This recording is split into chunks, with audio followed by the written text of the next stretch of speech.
Vijay CM ஆயிருக்காரு. எப்படி பாக்குறீங்க? எதிர்பார்த்தீங்களா ஆயிடுவாருன்னு? எதிர்பார்த்தோம்ண்ணா. எப்படி சிஎம் ஆவார். எப்படி எதிர்பார்த்தீங்க? ஏன்னா இப்பதான் வந்திருக்காரு. 2 வருஷம் தான் ஆயிருக்கு கட்சி ஆரம்பிச்சு. 2 வருஷம் தான் ஆகுது. ம். நாங்க வருவாருன்னு நினைச்சோம், கண்டிப்பா வந்துட்டாரு. ம். இப்போ அடுத்தடுத்து என்னென்ன மாற்றங்களை விஜய் கொண்டு வரணும்னு நினைக்கிறீங்க? ஃபர்ஸ்ட் குடி இது, ம். 2வது பெண்கள் பாதுகாப்புக்கு. ம். இது 2ம் மெயினுண்ணா. ம்.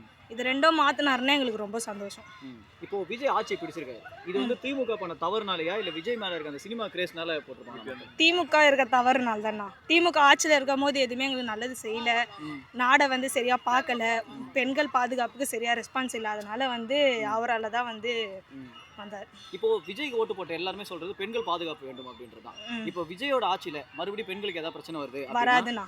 இல்ல ஒருவேளை வந்துச்சுன்னா அதுக்கப்புறமா நாங்கள் என்ன முடிவு எடுக்கணுமோ நாங்கள் அடுத்தது நாங்கள் முடிவு எடுக்கணும். அதான் அந்த மாற்றத்தை எடுப்பீங்க. இல்ல விஜய் மேல தப்பு இல்லை அப்படின்னு விஜய் பக்கம் ஸ்டாண்ட் பண்ணுவீங்களா? இல்லை, தப்பு இருந்தால் நாங்கள் தப்பை தட்டி கேட்போம், தப்பு இல்லைன்னா விட்டுருவோம். ஆனால் கண்டிப்பாக மாறும். கண்டிப்பாக மாறும். மாற்றம் உருவாக்கும். எங்கள் அண்ணன் கண்டிப்பாக மாற்றுவார். இப்போ எல்லாருமே விஜய் எங்க அண்ணன் எங்க மாமா அப்படின்னு ஒரு சொந்தக்காரங்க மாதிரி சொல்றாங்க. எதனால அந்த ஒரு விஷயம் வருதுன்னு நினைக்கிறேன்? உறவு முறையா? அப்படி இல்லை, ஆரம்பத்துலேருந்தே ஒரு படத்தில் இருக்கும் போது ஒரு அண்ணனா ஒருத்தவங்களுக்கு ஒரு ஒரு இது வச்சுருக்காங்க. அது மாதிரி எங்களுக்கு அண்ணனா இருக்கும், பெரியவங்களுக்கு தம்பியாவோ பிள்ளையாவோ இருக்காங்க. அந்த மாதிரி ஒரு இதனால தான் ஃபேமிலிஸ். ஆமாம், அந்த ஃபேமிலி சென்டிமெண்டால தான் ஓட்டு அதிகமாக வந்திருக்கு. அப்படி கிடையாதுண்ணா. அவர் ரசிகரும் நிறைய பேர் இருக்காங்க. ஃபேமிலி சென்டிமெண்டா. ஆனால் நாங்கள் ஆட்சிக்கு வரணும்னு ஆசைப்பட்டோம், அதனால வருவாங்க. அரசியல் புரிதல் இருக்குன்னு நினைக்கிறீங்களா? விஜய்க்கு நல்லா அரசியல் பண்ணுவார்னு நினைக்கிறீங்களா? பண்ணுவார், நம்புறோண்ணா. நம்புறீங்க? கண்டிப்பாக நம்புறோம். விஜய் வந்து எல்லா அரசியல் தலைவர்கள் வீட்டுக்கு போய் சந்திச்சிருக்காரு. இது வந்து முதல் தடவை ஏதாவது ஒரு முதல்வர் வந்து அவங்க வீட்டுக்கு போய் இது வந்து வரவேற்கத்தக்கது. இதுவரையும் யாரும் அந்தமாதிரி போனதில்லை. இதுதான் ஃபர்ஸ்ட் டைம் போயிடுறாங்க. அது நல்ல விஷயம் தான். சும்மா சோஷியல் மீடியாவில் வந்து நம்ம ஒரு டாமினெண்ட்டாக இருக்கணும் அப்படின்றதுக்காக விஜய் பண்ணுறாருன்னு தோணுதா? அப்படிலாம் பார்க்க முடியாது. ஏன்? மாதிரிலாம் இல்லை. ஏன்னா முக்கியவாசி வளர்ந்தது காரணம் சோஷியல் மீடியா தான். இல்லை அதையே தக்க வச்சுன்னு பண்ணுறாருன்னு இருக்கோம். அப்படிலாம் இல்லை. சரி, இப்போ ஆட்சியை தக்க வச்சுப்பாரா இனிமேல்? அது இதுக்கப்புறம் பொறுத்து தான் தெரியும்.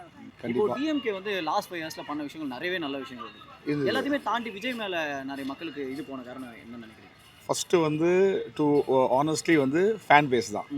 Fan base. ரெண்டாவது வந்து நம்பிக்கை இருக்குது. ஒரு புது ஆள் வரட்டோன்ற ஒரு நம்பிக்கை. வேறு எந்த ஒரு இதுவும் இல்லை சார்.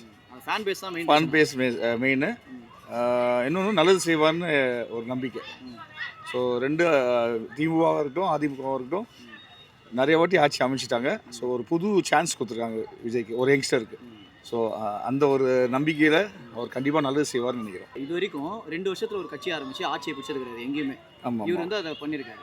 கண்டிப்பாக எதிர்பார்த்தீங்களா நீங்கள் இது நடக்கும்னு? இல்லை, கண்டிப்பாக வந்து அவர் சொன்ன மாதிரி தான். அவர் லாஸ்ட் டைம் சொன்னார், 2016 சொன்னார், ஆட்சிக்கு வந்தால் நான் கண்டிப்பாக வந்து மக்களுக்கு நல்லது செய்வேன்னு சொல்லி சொன்னார்.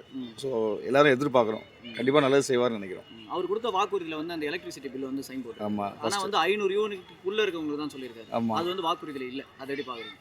ஒரு ஸ்கேம் பண்ண மாதிரி இருக்குது அப்படின்னு ஒரு விமர்சனம் இருக்குது. ஸ்கேம்லாம் இல்லை, அது ஒரு புதுசாக ட்ரை பண்ணுறாரு. அவ்வளோ, அது ஸ்கேமாக ஒன்றும் எடுத்துக்கூடாது. நம்ம பார்ப்போமே. எல்லாத்தையும் இப்போ அதிமுகவில் ஃப்ரிட்ஜு கொடுக்குறேன்னாங்க, திமுகவில் வந்து 2000 ரூபா கொடுக்குறேன்னு சொன்னாங்க.